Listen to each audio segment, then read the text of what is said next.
What truths about God does Solomon express in his prayer of dedication for the temple? This is the question that we seek to answer today as we continue our verse-by-verse study of the book of 1 Kings on walking through the Bible. Today we're going to be discussing 1 Kings chapter 8, verses 22 to 34, but before we do that, let's read the passage. If you have a Bible with you, turn to 1 Kings chapter 8, verse 22. But if you don't have a Bible, don't worry. Just follow along with us on the screen. The version that we'll be reading from is the New King James Version. So 1 Kings chapter 8, beginning at verse 22. Then Solomon stood before the altar of the Lord in the presence of all the assembly of Israel and spread out his hands towards heaven. And he said, Lord God of Israel, there is no God in heaven above or in earth below like you, who keep your covenant and mercy with your servants who walk before you with all their hearts. You have kept what you promised your servant David my father. You have both spoken with your mouth and fulfilled it with your hand, as it is this day. Therefore, Lord God of Israel, now keep what you promised your servant David my father, saying, You shall not fail to have a man sit before me on the throne of Israel, only if your sons take heed to their way, that they walk before me, as you have walked before me. And now I pray, O God of Israel, let your word come true, which you have spoken to your servant David my father. But will God indeed dwell on the earth? Behold, heaven and the heaven of heavens cannot contain you. How much less this temple which I have built? Yet regard the prayer of your servant and his supplication, O Lord my God, and listen to the cry and the prayer which your servant is praying before you today, that your eyes may be open towards this temple night and day, towards the place of which you said, My name shall be there, that you may hear the prayer which your servant makes towards this place. And may you hear the supplication of your servant and of your people Israel when they pray towards this place. Hear in heaven your dwelling place, and when you hear, forgive. When anyone sins against his neighbor and is forced to take an oath, and comes and takes an oath before your altar in this temple, then hear in heaven and act, and judge your servants, condemning the wicked, bringing his way on his head, and justifying the righteous by giving him according to his righteousness. When your people Israel are defeated before an enemy, because they have sinned against you, and when they turn back to you and confess your name, and pray and make supplication to you in this temple, then hear in heaven and forgive the sin of your people Israel, and bring them back to the land which you gave to their fathers. The temple of Solomon that he has built is now complete. The Ark of the Covenant rests in the most holy place behind the veil, and the cloud signifying God's presence has filled the temple. Solomon has blessed God before the assembly of Israel as a God who keeps his promises, a God who spoke to David concerning this temple being built by David's son, and has now fulfilled it. Having done this, Solomon now turns his attention to God himself and prays before the altar of the Lord in the presence of the people. This altar, since it is in the presence of the people, would be the altar of burnt offering in the courtyard. This prayer is a prayer of dedication of the temple by Solomon, expressing the true feelings for God that Solomon had. Solomon begins his prayer by expressing to God an eternal truth. There is no other God besides him who keeps his covenants with his people or provides mercy to those who walk before him with all their hearts. Sure, there are other objects that men call gods, but those lumps of gold, silver, or stone do not keep any promises, because they didn't make any. They're inanimate objects. They can't show mercy because they are not alive. They cannot speak. Yet the God of heaven is not like that, for he can speak.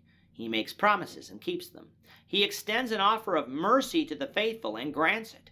It was therefore Solomon's desire that God continue to look down upon him and continue to grant him mercy and keep the promise that he made to David, saying that there wouldn't fail to have a son of David sit on David's throne if those sons walked righteously as David walked.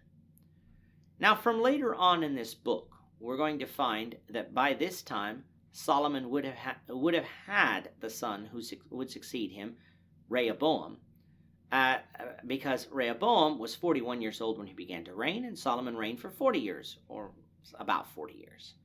So Solomon's request of the Lord here was for Rehoboam to be able to sit on David's throne. But note that even Solomon knew that the promise was conditional on faithfulness. And at this specific moment in time, Solomon was faithful.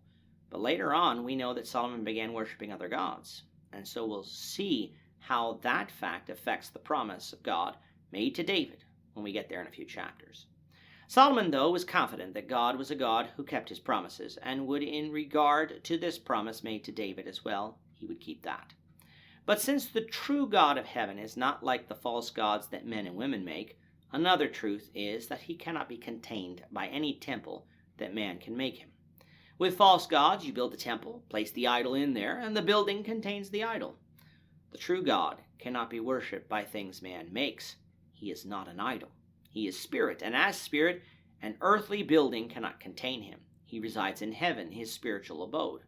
It is the same thing that Paul says in Acts 17 to the Athenian philosophers. So with this being the case, what of this grand new temple? Well, Solomon pleads with God that he would always be mindful of those who worship him at this temple, be pleased with their faithful worship, and grant them forgiveness when they ask for it through their sacrifice. And if Israel as a nation sinned against God and returns to this temple to confess their sins, that God hear their prayers here and forgive them their sins. In other words, Solomon is asking God to be present with his people in this temple, even though it cannot physically contain him as he resides in heaven. And this is not a bad thing to pray for. We always pray that God will be present in our assemblies when we worship him, despite knowing that God is in heaven. And the scriptures do teach that God does dwell within the faithful and is present with his people when they serve him, even though he is in heaven.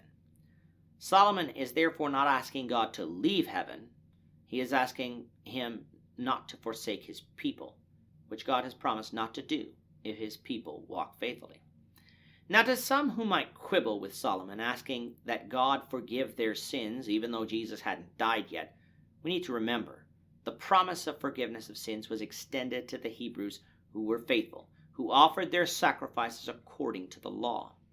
It would ultimately be realized when Christ died, but that doesn't mean that God couldn't extend the promise of forgiveness, or in actuality forgive sins before Christ died, because he knew Christ would die to pay the price for sins. The blood of bulls and goats couldn't remit sins, but that didn't tie the hands of God. The blood of Christ paid the price for all sins, and so Solomon praying for the forgiveness of sins here is entirely appropriate. In all things, Solomon knew that the God of heaven would do right, rewarding the faithful while punishing the wicked.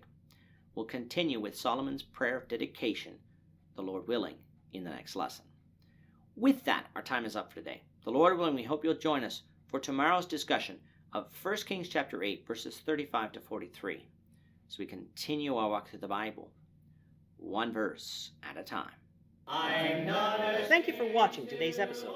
We hope that you found it edifying and ask that you not only subscribe to our channel and podcast, but that you like and share this episode among your friends, so that the saving gospel of Jesus Christ can go out to the whole world.